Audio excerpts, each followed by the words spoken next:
Hey, this is Gary from Rocket Agency. I'm sitting here with Steph, who's a senior account manager here, and we're talking lead generation, and in particular, how some leads are more valuable than others. So take it away.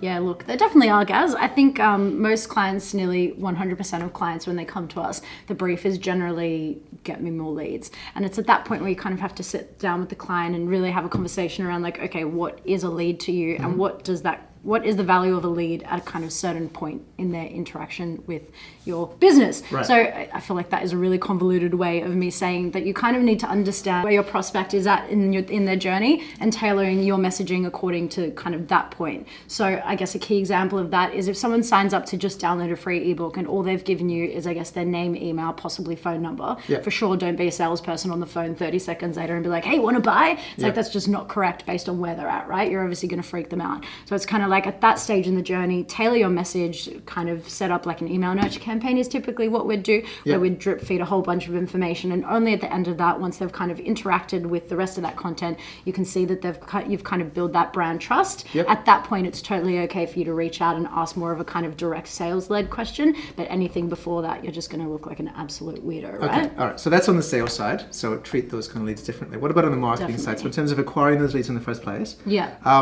are there kind of different techniques that you might use to capture different types of leads? Yeah, absolutely. And I think probably a good way to frame this example is kind of in the lens of one of our clients who are a prominent property developer in Sydney. And again, the brief is get more leads, especially in this kind of current climate. And at that point, it's again going back to the client and saying, well, we can get you as many leads as we want. And a really good example of that is like Facebook lead forms, right? Where it's like you don't even need to put any of your information in. All you're adding is just literally like clicking a button next, and Facebook autofills all your details.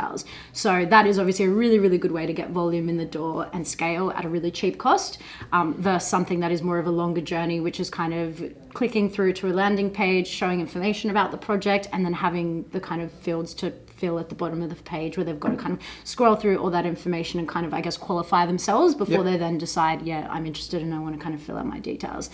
So the leads that you're taking to your website, they tend to be high quality leads.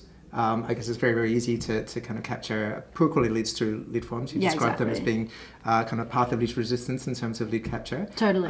Lead form leads are cheaper to acquire, possibly not such good quality. Are there situations where they make sense to use lead forms rather than take somebody to a website? Yeah, 100%. And I think, you're kind of hit the nail on the head with that. It totally depends kind of what you want out of someone. Like if you're running something like a competition, if you're trying to grow your database, they're like perfect examples where something like lead forms would do exactly what you need it to do, in the sense that it will allow you to get volume through the door, and then you can kind of nurture that lead and hopefully bring them further down the funnel to kind of, make them a higher quality lead than they were when they first came in. Mm-hmm. Okay. So lead forms in Facebook, YouTube are also introducing lead forms at the moment. They're trying to move away from being a pure brand awareness play. They want to kind of demonstrate their lead generation chops, and so allow you to capture leads from people that are directly viewing your videos. This is in beta at the moment, so watch the space. Watch the space. I guess the other thing is that when you take somebody to a website, you can retarget them cross-channel, which is something you can't do just using a lead form. Yeah, I think you can retarget to lead forms, but you can't yet. Definitely not to the same level that you can do if you can see someone has been brought to your website and has kind of, navigated around there. So absolutely way more sophisticated to do it the latter way. Okay, so in summary, not all leads are equal. Some would dictate different marketing strategies, some dictate different sales strategies.